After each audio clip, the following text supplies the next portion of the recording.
Salam alaikum, salut à tous. Encore bloqué bien sûr sur Facebook, comme d'habitude, on sait pourquoi, et comme par hasard, au bon moment, comme on dit. Donc je vais vous faire deux vidéos pour le deuxième tour. La première vidéo que je vais entamer maintenant sur l'aspect un peu économique, etc. Et puis la deuxième sur le sociétal, qui est très attendue, concernant Macron et Le Pen, et je vous dirai le pourquoi il ne faut pas voter Macron. Voilà. Donc là, alors, je vais entamer sur la question sur la partie économique. Macron, c'est une coquille vide. Alors, c'est marrant parce qu'on nous le présente comme le premier de la classe, tout ça, etc. Mais en fait, compte, ce gars-là, n'oubliez pas à la base que c'était un fonctionnaire, un haut fonctionnaire, c'est un exécutant. Donc, la différence entre un fonctionnaire et un politique, c'est qu'un fonctionnaire, il est là pour obéir, il est là pour exécuter ce que le politique dit. Et le politique, c'est quelqu'un qui a une vision, qui a des convictions, et parfois des idéologies, parfois certains dogmes, etc. Et il donne une projection, et il donne un programme. Ben, Macron, c'est un comptable, et voter Macron, c'est voter McKinsey. McKinsey, je vous rappelle, ça a un coût de 1 milliard, sans compter les autres, Capgemini et compagnie. Donc, une société étrangère qui ne paye pas d'impôts en France, je vais vous faire l'article, vous le savez. Mais ce qu'il y a de pire, je vous dis là-dessus, c'est-à-dire que c'est McKinsey, comme dans d'autres pays, notamment sous-développés, etc., qui vient expliquer ce que doit faire la France et ce que doit faire Macron.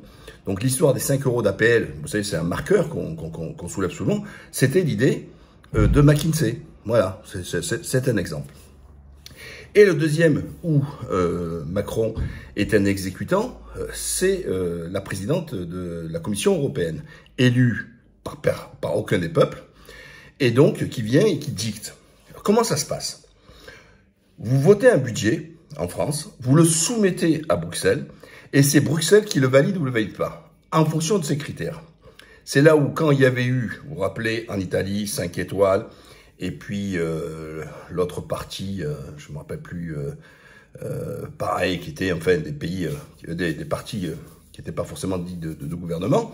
Quand ils ont voulu, eux, imposer, donner du pouvoir d'achat, tout ça aux Italiens et compagnie, Bruxelles a fait non, on valide pas. Pas de question, pas question. Et donc, en fait, cette élection présidentielle, elle sert strictement à rien quand si vous votez Macron. Pourquoi je vous dis ça? C'est que Macron, fort européen dans son truc, chaque fois vous dit l'Europe qui vous défend, tout ça, etc. Tout ça, c'est du pipeau. Donc, qu'est-ce qui va se passer? C'est que Bruxelles, elle vous dit, comme elle nous l'a fait avant, vous fermez le nombre d'hôpitaux. Elle vous dit, la retraite, faut que tu me la mettes plein pot. Alors, vous voyez, hier, c'était 65 ans. Pourquoi 65? On ne sait pas. Non, parce que c'est Bruxelles qui a demandé. Voilà. Et là, maintenant, il dit, ouais, je suis prêt à écouter peut-être 64. Alors, pourquoi hier, tu étais ferme sur 65 et aujourd'hui, tu es souple sur 64? Voilà. Et encore une fois, attention, c'est un gros menteur. C'est un spécialiste de la matière. Rappelez-vous, je ne baisserai pas les retraites, je ne baisserai pas les retraites. Ils se sont pris, les retraités se sont pris l'augmentation de la CSG, donc ils ont baissé leurs retraites. Et puis, elles n'ont pas été indexées sur l'inflation. Et maintenant, il nous annonce qu'à partir de juillet, il va l'indexer sur l'inflation. Donc, ce mec-là, il se fout de notre gueule. Donc là, il est en campagne depuis 2 jours, puisque le premier tour, il n'en avait rien à foutre. Il sentait être sûr d'être au deuxième tour. Et donc, pas besoin d'aller rencontrer les Français. Voilà. Et aujourd'hui, il court tous les jours, soi-disant, à l'écoute des Français, etc. Voilà. Bon, on connaît un peu le bonhomme. Donc voilà, pour moi, il y a deux pôles. Le pôle qui nous dit, voilà, vous devez faire ça, c'est Bruxelles. Et le deuxième, c'est McKinsey. Alors, c'est pas pour autant que je vous dis que, moi, je vous dis, j'appelle sur le côté économique, mais on verra sur le côté sociétal. Voter blanc, ça, c'est au minimum, vous devez faire ça, c'est les voter blancs. D'accord? Ça, c'est hyper important, voter blanc. Ou voter la blonde. Alors, la blonde, je me suis déjà expliqué, c'est qu'à force que tous les partis, depuis Sarkozy, courent après elle, à un moment donné, elle sera au pouvoir, et je préfère à la rigueur que ce soit elle, que ce soit le corbeau aigri. Zemmour qui est en train de préparer, il le savait, il préparait 5 ans de plus. Parce que la question de 2005 sur le référendum qui a pas été respecté, le nom des Français n'a pas été respecté, etc., fait que jusqu'à aujourd'hui, on en paye les conséquences. On en paye sur la défiance des politiques, on en paye sur la faible participation, etc. Voter, comme dirait Coluche, ça saurait si ça servait à quelque chose, etc. Donc c'est très important aujourd'hui, en fait, de mettre court au schéma. Et la mère, la blondasse, elle est justement pour sortir des contraintes européennes. Et dans certaines de ces mesures, elle sera obligée de s'opposer à l'Europe là-dessus. Et donc ça, c'est intéressant. Et comme pour les retraites, et d'ailleurs, là, par contre, je la soutiens, sur le fait que ce soit 60 ans pour ceux qui ont travaillé à moins de 20 ans, hein, c'est-à-dire tous les jeunes qui ont été en alternance, tout ça, etc. Je vois pas pourquoi ils seraient punis, en plus dans les métiers les plus difficiles, les métiers manuels, etc. Ils devraient travailler jusqu'à 65 piges. C'est n'importe quoi. Il faut parler en annuité, donc en année de cotisation, et pas en année comme ça, but en blanc, 65. Non, c'est débile. Donc moi, je pense qu'il faut rester sur les 42 annuités. Et donc, si on a commencé à 18 ans à travailler, par exemple, en alternance, eh bien, on peut partir en 60. Moi, je suis contre les âges de départ obligatoires comme ça. Non, pas du tout. Parce que n'oubliez pas, quand on dit 65, c'est que si les gens, c'est minimum pour partir. Et donc après, si à 65, vous n'avez même pas encore les annuités, et là, ils vous demandent en plus, vous avez une décote. Enfin, c'est catastrophique. Voilà. Mais pour revenir sur l'essentiel, McKinsey, c'est gravissime. Macron qui a aucune vision, dans le peu de liberté qui reste aux États en matière économique, on a quelqu'un qui, en plus, c'est quoi l'idéologie de McKinsey? C'est une entreprise américaine, c'est une entreprise libérale. Oui, quand vous connaissez le système américain, c'est chacun sa mère et Dieu pour tous.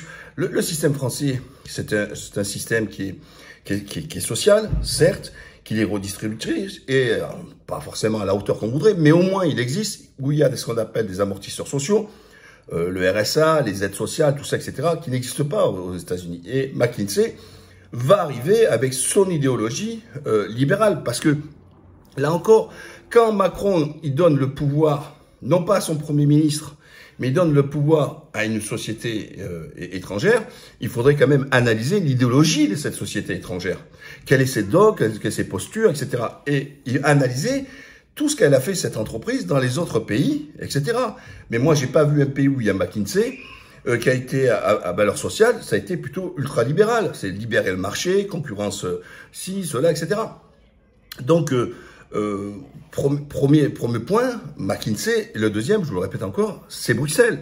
En quoi Bruxelles va vous dicter, va vous dire, voilà, là, Bruxelles ne dit pas un mot, d'accord, sur les déficits. Mais dans un an, ils vont repartir dans leur délire. Alors, ils vont vous dire qu'il faut respecter les différents traités, donc il faut arriver à 3% de déficit, alors qu'on est à 8 contre aujourd'hui, alors que la France emprunte à moins de 0. Donc, est-ce que les critères qui ont été faits, même à l'époque de Maastricht, vous voyez, sur le déficit et sur la dette, à l'époque où les taux d'intérêt étaient à 6 ou à 7, est-ce que c'est la même chose de passer sur un budget à moins de 3%? Parce qu'en fait, pourquoi 3%? Parce qu'à l'époque, le marqueur de 3%, c'était se dire que c'était à partir de 3% qu'on pouvait déjà résolument rembourser sa dette et les intérêts au regard du cours d'intérêt.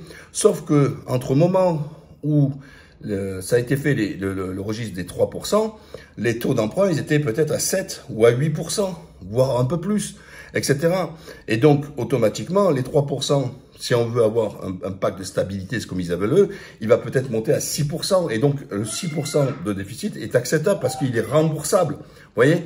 Voilà, donc, je ne veux pas rentrer trop dans la technique, mais c'est ça que je suis en train de vous dire. Donc, Macron, quand il vient vous dire, il a très peu de projets, hein, il fait quelques annonces comme ça, quelques pour comme ça, etc.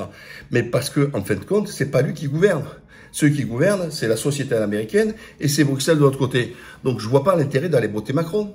D'accord? Et je reviendrai encore plus tard sur le côté sociétal, parce que là, ça va être rigolo.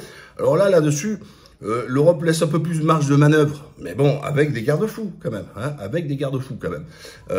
Ça reste quand même l'Europe qui décide sur beaucoup de choses, et non à travers sa charte des droits de l'homme et compagnie. Voilà. Voilà les amis, n'oubliez pas, partagez, likez, abonnez-vous, et je reviendrai sur pourquoi il faut ou voter la blonde, ou au minimum voter blanc, et surtout pas Macron, sur les questions sociétales, notamment le prisme qu'ils ont sur l'islam, parce que là, il se régale, et soi-disant, il fait le sympa, et je vous montrerai les vidéos et tout ça, et des preuves, etc., sur ce sacré hypocrite de Macron. Pas une voix doit aller à Macron. Voilà. Voilà. Le mieux que vous pouvez. Alors, je comprends qu'il y a des gens qui me disent, oh, mais Mourad, la blonde, ah non, je peux pas, je me bouche le nez, etc. Faites ce que vous voulez. Mais votez blanc. Mais surtout pas Macron, tombez pas dans le front républicain. Parce que regardez, comme par hasard, toutes les alliances qu'il y a, c'est ceux qui sont toujours été de gouvernement. Ils se jettent la droite maintenant qui appelle de faire un programme en commun. Mais au final, n'oubliez pas quelque chose. Élire le président, c'est élire le chef de la diplomatie et des armées, mais le plus important, ça va être les législatives. Parce que si aux législatives, il n'a pas la majorité, il aura le pouvoir zéro tête à toto. Vous voyez? Donc c'est là que c'est intéressant. Ça va être intéressant parce que les législatives, il ne faut pas lâcher le morceau. Les législatives, quel que soit le gagnant, que ce soit la blonde ou que ce soit Macron, ça ne va pas décider de la politique. Il faut que les législatives, ils emportent la législative. Et ça, c'est encore une autre élection. Voilà, donc dans tout ce qu'on dit, ouais, mais si elle gagne, c'est la fin du monde. Mais c'est faux, complètement faux. Elle est présidente, elle n'a pas de gouvernement. Rappelez-vous, quand Chirac dissout l'Assemblée, il est resté, lui, président, et ça a été Jospin. Jospin, il a pu gouverner pendant 5 ans.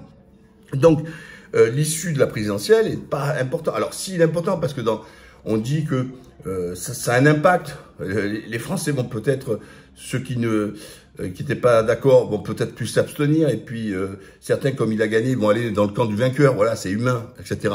Mais mathématiquement, c'est loin de là gagner. Voilà. À la prochaine, Saint-Macron.